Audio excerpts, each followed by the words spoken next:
So we're in chapter 23, section 1, and we're going to be talking about the Roaring Twenties, the 1920s. John P. Getty says, a millionaire during that time, he said the Roaring Twenties were the period of that great American prosperity that was built on shaky, if not outright chimerical or improbable foundations. John Paul Getty was a millionaire during that time. Anyway, we're going to go on to post-war unrest, what happened right after the war, onto the Warren G. Harding administration, President Harding's administration, onto President Calvin Coolidge administration, and onto the rise of liberalism, which at the same time as the rise of liberalism, the admission of Christian truths. Still revivals were going on during this time. So let's begin. In 1920s, they were definitely called the Roaring Twenties, and you can see how these pictures, so the American Way. This one here with American Way, but in the midst of the Roaring Twenties, we find prosperity leading later on to a Great Depression, So what was happening during this time? Well, during this time, the nation was bright with the hope of future. They just got out of World War I, in fact, and the technology was advancing very quickly. The boom was on for the post-war. Usually after war, we had economic prosperity in America, despite what was going on in Europe and their rebuilding period. We indeed in America were in a prosperous type of era, However, religious liberalism that usually came from the liberalism that was in Europe undermined a lot of the American traditions during this time. And of course, there were humanistic principles going on and the preoccupation with materialism, entanglement and frivolity onto, in 1920, the turning point in America of thought and culture. It may not be so good in a lot of ways. Although, despite all this, at the end of these videos, you'll see another revival starting. So here are some pictures. These guys are sitting and working in New York. Can you imagine working up there? And then again, the pictures of, the typical pictures of the Roaring Twenties. Post-war, or during the post-war, after World War I, the military and economic demobilization was happening. And demobilization was basically thinking, okay, now we're at peace, so we don't have to think about the war and build up for that now. So it was not an easy task to gear the public to peacetime circumstances now, right? Economic controls tended to be needed to be lifted, and the troops brought home to enter back into the labor force. So the men were coming back and they needed to have their jobs back as they came back to regular life, right? The cost of living was rising, and in 1919, labor strikes again were happening. 1920 to 1922, there was actually a post-war recession. So you could think, in the midst of the prosperity, a recession was beginning. As prosperity goes up and people tend to buy things on credit and all this thing, a recession comes and on. A recession it goes into depression if it is not curtailed at that point. But here we have some pictures of the strike happening and after the war. Social unrest. What's the KKK? When you think of that, you always think of what? The Ku Klux Klan. Well, they were a newly organized organization, I should say, kind of in the religious sense. And they included from the South states onto the Midwest and to the West. They were against Black Americans, Jews, Catholics, immigrants, communists, you name it. They had racist views. And they boasted of a membership of 5 million men, 5 million people. And they wore these white robes with hoods and points on them, as seen in the picture. And they took the law into their own hands, and they caused a lot of threats and a lot of violence and a lot of hurt. In 1924, though, the membership drastically decreased as things started getting out of hand with this social unrest.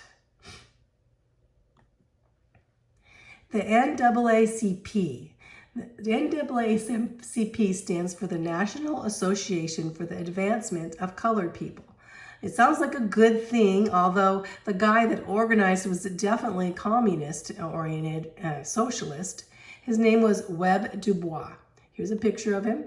And he lived 1868 to 1963. He was a Harvard graduate, and he opposed Booker T. Washington. Remember Booker T. Washington in Tuskegee? Remember, he was the most famous at this time. And Booker T. Washington believed in the advancement of the freemen that were set free from slavery, the colored people or black people, by work and education.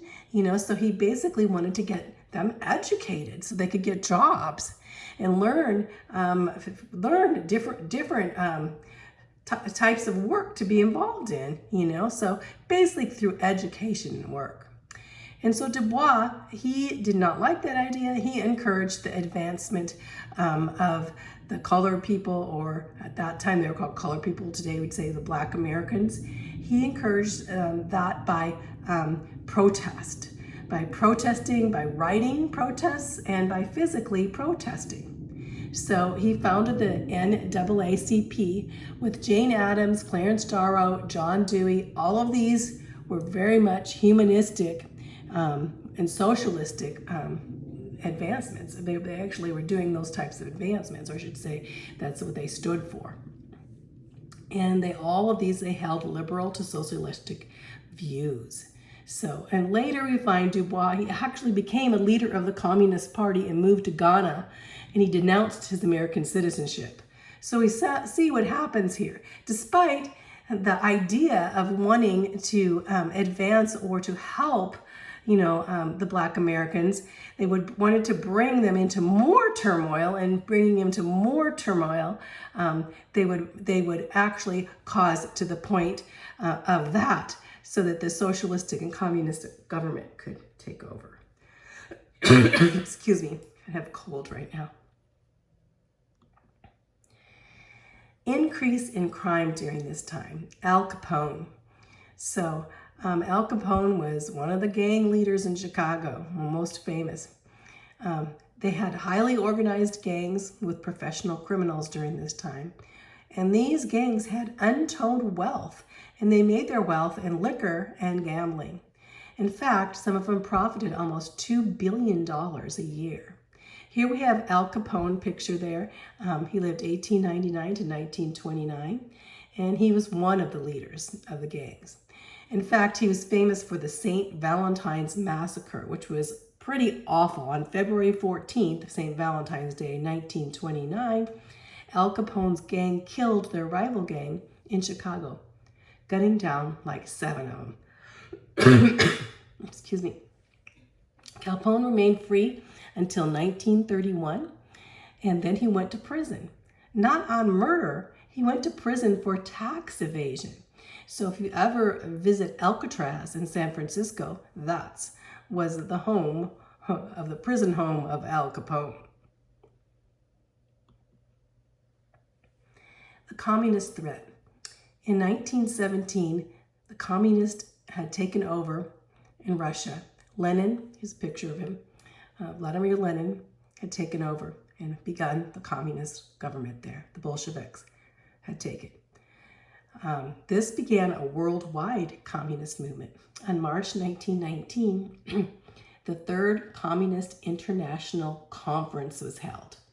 Now, they were thinking, despite all this, they were thinking possibly the communists, not only in Russia, but they would spread to the whole world. So they were dedicated to world communist revolution.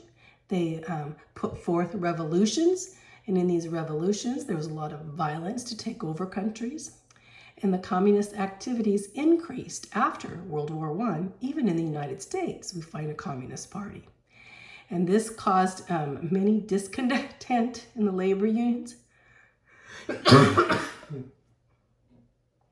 labor unions were very easy prey because in the midst of discontent, they could try to make violent insurrections and all these things happen so that they could come in and take over and say, hey, we need to have a communist government take over. We need to have a world leader, a communist world leader, right?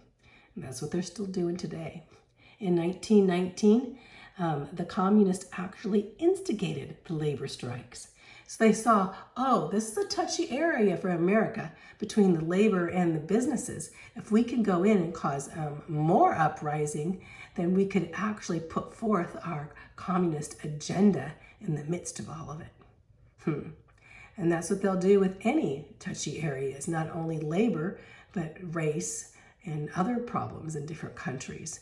You know, wherever they could get their hands on, I should say, whenever they can get involved in some kind of uprising, they would do that. That actually was thoughts of Karl Marx. That's the idea that he had, is to make everything as unrestful as possible so that communism can take over easier.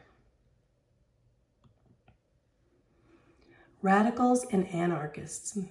William Z. Zoster, 1881 to 1961.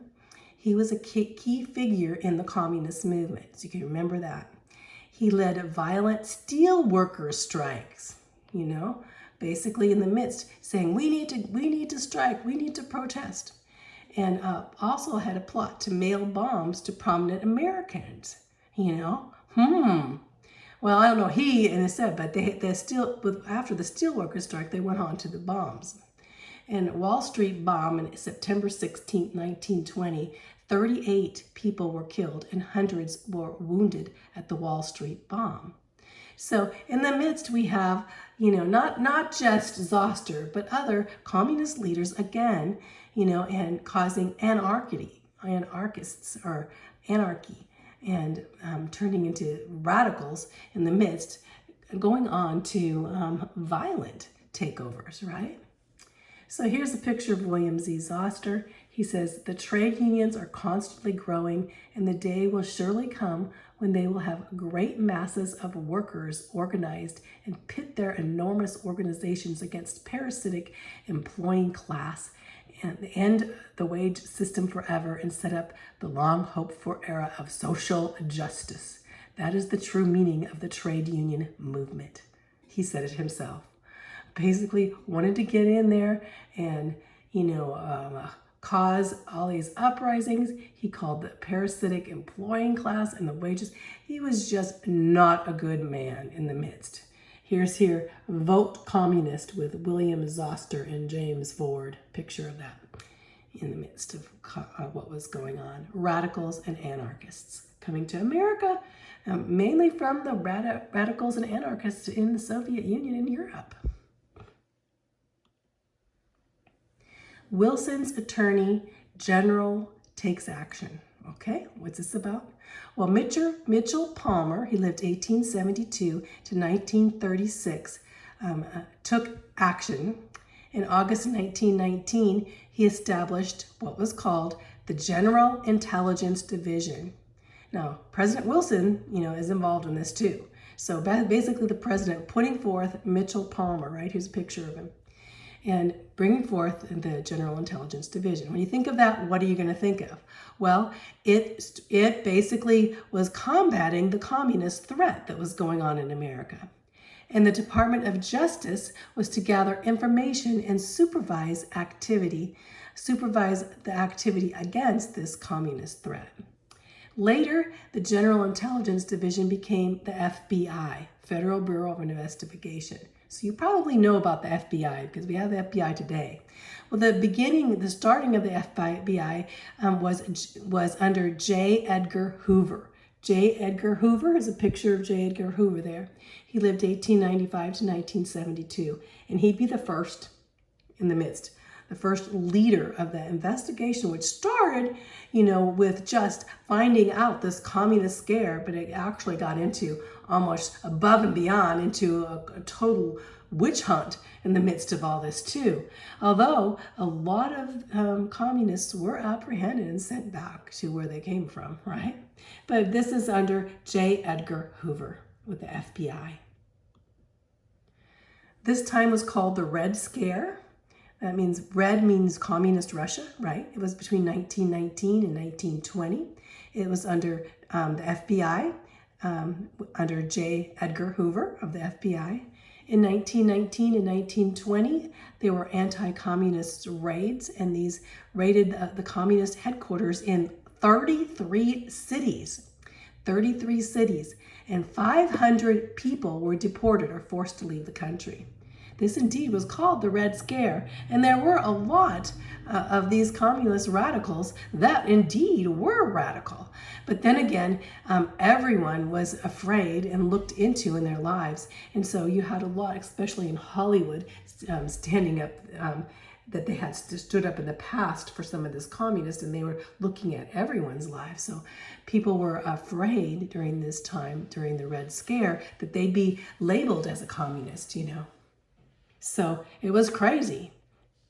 But a lot of the radicals were radicals that had come to America. Sacco Vanzetti. Sacco Vanzetti case in 1921. There were 2 Italian immigrants that were convicted of murdering a paymaster and a guard. And they were robbing in South Braintree, Massachusetts. They were actually robbing at that time, and they ended up murdering. And they were executed for what they did in 1927 after a long system of appeals.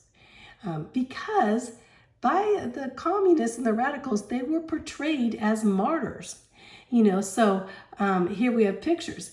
Now, why in the world? Of course, if they had murdered a paymaster and a guard and done all these things and they were convicted, but the radicals thought, oh, they were just going forth and doing the case of socialism.